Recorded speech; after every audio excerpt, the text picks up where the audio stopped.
Halo guys, terima kasih udah klik video ini. Aku mau share beberapa hal yang sebenarnya mungkin aku lakuin selama aku masa pemulihan setelah life after breakup. Nah, mungkin ini ada beberapa tips dan hal-hal yang bisa ngebantu kalian.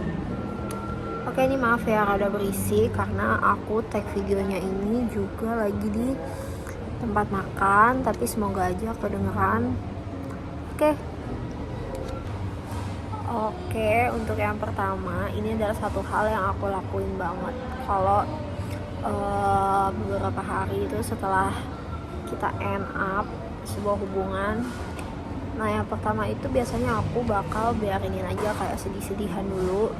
Aku mau nangis dulu, kayak nggak apa-apa selama sampai emosi kita itu udah mulai bisa menerima gitu ya. Boleh seminggu, boleh 2 minggu, pastilah setelah kita end up itu rasanya tuh kayak males mau ngapa-ngapain tuh nggak apa-apa banget, kita istirahatin diri kita dulu. Terus kalau kamu mau males-malesan dulu tuh nggak apa-apa guys, aku bakal biarinin diri aku ya istirahat dulu. Pokoknya aku mau ngerasain emosi aku dulu, aku mau luapin emosi aku dulu sampai ada perasaan dimana aku bisa mulai sedikit ikhlas dan menerima. Ingat, waktu kalian istirahatin ini harus ada batas waktunya. Kayak kalau dari aku sendiri biasanya aku batasin waktu kayak 3 hari. Setelah 3 hari itu kalau misalnya masih ada rasa-rasa ganjel, oke aku lanjutin lagi 7 hari. Intinya kita jangan terlalu kebablasan juga buat leye-leyenya, karena kita ingat kita jatuh, kita harus bangkit lagi. Terus tips kedua dari aku, ini hal yang aku bener-bener lakuin, yaitu aku mencoba buat keluar. Dimana keluarnya ini bukan yang harus jauh-jauh, bukan yang harus traveling jauh-jauh kemana-mana. Keluar aja dari rumah, dari kamar kamu, dari yang sebelumnya kita tuh udah mengendap ya, lagi istirahat lah, istilah males-malesan, tidur-tiduran di kamar, nonton film atau apalah. Nah, setelah kalian udah mulai bisa menerima sedikit, aku saranin buat kalian coba kalian keluar. Kalau menurut aku tempat yang bagus itu yang positif energinya tuh banyak banget, itu kalian bisa cari taman terdekat. Nah, karena alam itu bener-bener ngasih kita tuh energi yang positif banget. Jadinya ketika kita balik ke alam itu, aku tuh ngerasain kalau alam tuh ngasih kita energi yang positif di diri kita. Jadi di saat kita itu lagi sedih-sedih, lagi overthinking, lagi nggak punya semangat, nah kalau kalian balik ke alam, kalian grounding, aku yakin konsistensi itu bakal naikin mood kalian lagi, walaupun belum 100% ya nggak apa-apa. Intinya kalian banyak-banyakin tuh keluar ke tempat yang alam dan tempat-tempat yang positif energi itu menular guys. Pokoknya kalau kalian lagi energinya lagi negatif, kalian harus datang ke tempat-tempat yang energinya tuh juga positif, biar kalian ketularan tuh energi positifnya. Terus yang ketiga, ini hal yang aku lakuin sebenarnya, aku ini tergantung orang lah ya, tapi menurut aku ini ngaruh banget di aku, semoga ini ngaruh juga di kalian. Tips yang ketiga ini dari aku nih adalah aku mengurangi buat denger lagu-lagu yang sedih-sedih, lagu-lagu yang galau-galau, lagu-lagu yang patah hati.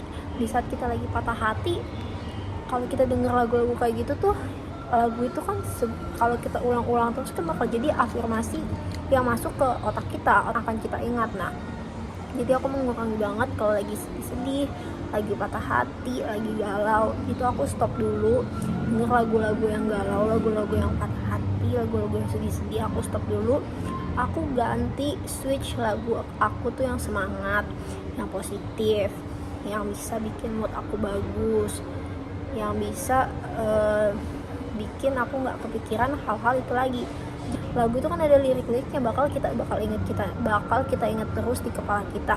Nah, ketika kita masukin itu terus ke kepala kita, nah itu bakal jadi sesuatu yang kita ingat. Nah, itu malah bikin kalian susah move on guys. Jadi kalian kepikiran terus sama lirik-liriknya, sama lagu-lagunya ya kan, jadi bikin tambah kalian overthinking. Nah, terus tips terakhir dari aku, ini adalah hal yang basic banget sih. Aku tuh minta kalian itu buat deketin sama pencipta kalian, yaitu kalian banyak-banyakin ibadah. Kalau kalian yang muslim, banyak-banyakin sholat, banyak-banyakin baca zikir, sholawat. Kalau yang non muslim, kalian bisa ibadah lah sesuai dengan agama kalian masing-masing. Karena menurut aku kita nggak ada pegangan lain gitu. Kalau apalagi kalau kalian sendiri, kalian itu nggak punya tempat aman buat kalian bercerita, kalian ragu buat cerita ke orang lain, atau kalian bisa ke psikolog tapi misalnya terkendala biaya dan lain-lain. Nah, menurut aku hal yang benar-benar gratis yang bisa kalian ceritain dan bisa kalian percaya satu-satunya itu ya ke Tuhan kalian. Rasain sendiri ya, karena aku biasanya kalau aku lagi overthinking itu tuh aku langsung buru-buru ibadah, karena kita ibadah, kita curhat sama Tuhan kita. Nah itu bener-bener ngaruh banget ya. Aku cerita aja tuh dia Tuhan kita gitu, dia tuh nggak bakal gosipin ke orang lain. Beda dong kalau kita cerita sama temen, mungkin kalau kita cerita sama temen bakal diceritain lagi ke orang lain, dan nggak ada hal yang tempat bisa kita percaya 100% guys di dunia ini. Nah jadi tips terakhir dari aku ini benar-benar ampuh banget. Oke, terima kasih kalian udah menyempatin nonton video dari aku ini. Nah ini beberapa tips lah, sekian tips dari aku yang aku alamin sendiri dan aku lakuin sendiri dan works di aku ya, dan berhasil di aku. Semoga tips-tips dari aku ini berhasil juga di diri kalian, bisa ngebantu kalian, bisa bikin kalian jauh lebih pulih, jauh lebih enak ya untuk melanjutkan aktivitas kalian.